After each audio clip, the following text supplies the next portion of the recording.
Hello everyone, నేను మీ Prashanthi. Welcome back to Prashanthi food recipes. అందరు ఎలా ఉన్నారు? బాగున్నారా? చాలా డేస్ నుంచి లాంగ్ వీడియోస్ అప్లోడ్ చేయట్లని చూస్తున్నారా? షార్ట్ వీడియోస్ అప్లోడ్ చేస్తున్నారా? తప్పకుండా ఈ వీడియో ఎలా చూస్తారో వాటిని కూడా అలా చూసి ఆదరించండి. ఈరోజు వీడియో వచ్చేసి పుట్నాల ముద్దలండి. చాలా ఈజీగా ఇంట్లోనే ప్రిపేర్ చేసుకోవచ్చు. మేము చిన్న ఉన్నప్పుడు చాలా ఇష్టంగా తినే రెసిపీ అండి ఇది. మీరు కూడా తిన్నారా చిన్న ఉన్నప్పుడు? కామెంట్ బాక్స్లో కామెంట్ చేయండి.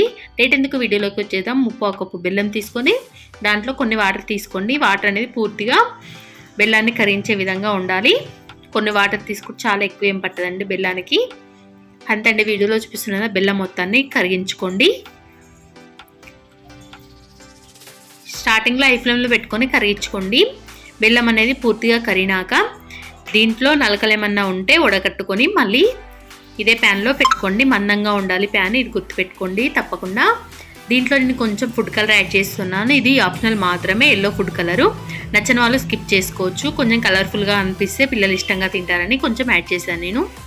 తర్వాత పాకం మొత్తం బెల్లం అనేది కరిగిపోయిందండి. పాకం అప్పుడప్పుడు ఇలా చెక్ చేసుకోవాలి. ఒక వాటర్ తీసుకొని ప్లేట్లో ఇలా ఒక 2 డ్రాప్స్ వేసి చెక్ చేసుకోవాలి. దీనికి అనేది ముద్దురు పాకం రావాలండి పుట్నాల ముద్దలకు. ఇది గుర్తుపెట్టుకోండి. చూడండి, బెల్లం పాకం అనేది ఇలా కలుపుతూనే ఉండాలి. ఎక్కడ స్కిప్ చేయకుండా వీడియోని ఎండింగ్ వరకు చూడండి. మళ్ళీ ఒకసారి చెక్ చేసుకోండి. ప్లేట్ నుంచి పాకం అనేది ఇలా విడిపోయి పాకం అనేది రాయిలాగా ఉండాలి. మనం గిన్నె కొట్టినప్పుడు సౌండ్ అనేది టకటక సౌండ్ రావాలండి. ఇలా వస్తే పాకం అనేది కరెక్ట్ ప్రిపేర్ చేసుకున్నట్టు మనం. తర్వాత ఈ పాకాన్ని స్టవ్ ఆఫ్ చేసుకోండి. స్టవ్ ఆఫ్ చేసుకున్నాక వెంటనే నెయ్యి యాడ్ చేసుకోండి. ఈ వేడికి నెయ్యి అనేది కరిగిపోతుంది. తర్వాత మనము ఇక్కడ పుట్నాలు తీసుకోవాలి. ఇక్కడ 1 కప్పు బెల్లం తీసుకున్నాం కాబట్టి 1 కప్పు పుట్నాలు పడతాయి. స్వీట్ ఎక్కువ తినేవాళ్ళు ఉంటే దీంట్లో ఒక 2 టేబుల్ స్పూన్ల షుగర్ కూడా యాడ్ చేసుకోండి ఎండింగ్లో. అప్పుడప్పుడు స్వీట్ తగులుతూ చక్కెర అనేది బాగుంటాయి టేస్ట్. ఇప్పుడు పుట్నాలను యాడ్ చేసుకుందాం. కొన్ని యాడ్ చేసుకోండి. ఇప్పుడు ఫస్ట్ హాఫ్ యాడ్ చేసుకుంటాను, తర్వాత ఇంకా హాఫ్ యాడ్ చేసుకుంటాను. ఒకేసారి యాడ్ చేసుకుంటే పాకం అనేది తొందరగా పట్టదు కదా అండి. కొన్ని యాడ్ చేసుకోండి వీడియోలో చూపిస్తున్న విధంగా.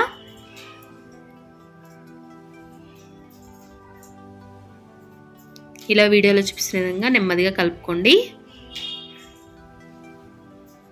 చూడండి, పాకం మొత్తం పుట్నాలకు పట్టే విధంగా ఉండాలి. ఒక 2 మినిట్స్ ఇలా కలుపుతూనే ఉండండి. పాకం అనేది పుట్నాలకు పట్టి స్వీట్నెస్ వస్తుంది పుట్నాలు అనేది. చూడండి, మొత్తాన్ని ఇలా కలిపేసుకున్నాను.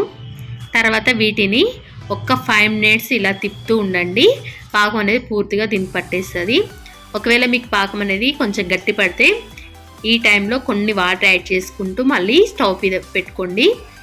అప్పుడు పాకం అనేది ఎమ్మటే లూజ్ అయిపోతుంది. చూడండి, అంతే అండి. చాలా ఈజీగా ఇలా పెట్టేసుకొని ఒక 5 మినిట్స్ వీటిని రెస్ట్ ఇద్దాం.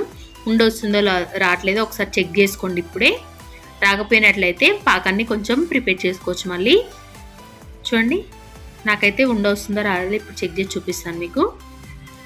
ఉండ అనేది వస్తుంది. ఇప్పుడు కొంచెం వేడిగా ఉందండి. కొంచెం చల్లారనిద్దాం దీన్ని ఒక ప్లేట్లోకి తీసుకొని చల్లార్చండి. ఈ వేడికి కొంచెం వేడిగా ఉంటుంది కాబట్టి ప్లేట్లోకి తీసుకున్నాను. 5 మినిట్స్ తర్వాత ఉండాలనే ఎలా వస్తున్నాయో మీకు చూపిస్తున్నాను చూడండి. అంతే అండి, చాలా ఈజీగా వచ్చేస్తున్నాయి ఉండాలి. చూడండి, అన్నీ ఇలా తీసి పక్కన పెట్టుకోండి. వీటిని ఒక 3-4 అవర్స్ బయట ఉంచండి గాలికి ప్లేట్లో. తర్వాత బాక్స్లో స్టోర్ చేసుకోండి. ఎన్ని డేస్ అయినా స్టోర్ ఉంటాయి ఇవి. అంతే అండి. పిల్లలకి ఈవినింగ్ టైం స్నాక్స్ అయినా లంచ్ బాక్స్లోకైనా ఇలా పెట్టండి. స్నాక్స్ బాక్స్లోకి చాలా ఇష్టంగా తింటారు. ఈ రెసిపీ అనేది మీకు నచ్చినట్లయితే మన ఛానల్ని తప్పకుండా సబ్స్క్రైబ్ చేసుకొని పక్కనున్న బెల్ ఐకాన్ క్లిక్ చేసుకోండి. మనం ఏ రెసిపీ చేసినా మీకు నోటిఫికేషన్ వస్తుంది. అలాగే ఇట్లాంటి రెసిపీస్ కోసం మన ఛానల్ తప్పకుండా సబ్స్క్రైబ్ చేసి సపోర్ట్ చేయండి. లైక్, షేర్, కామెంట్ చేయండి. మీరు చేసే ఒక లైక్ అనేది మీలాంటి యూజర్స్ ఎంతోమంది చూడడానికి సపోర్టింగ్గా ఉంటుందండి. మన ఛానల్లో ప్రతి ఒక్క రెసిపీ అప్లోడ్ చేస్తున్నాను. తప్పకుండా మిస్ కాకుండా అన్నీ చూడండి. మన ఛానల్లో యూట్యూబ్లో కొత్తగా వచ్చిందండి. Please support me all. ఈ వీడియో నేను ఎండింగ్ వరకు చూసినందుకు మీ అందరికీ ధన్యవాదాలు. Thank you for watching.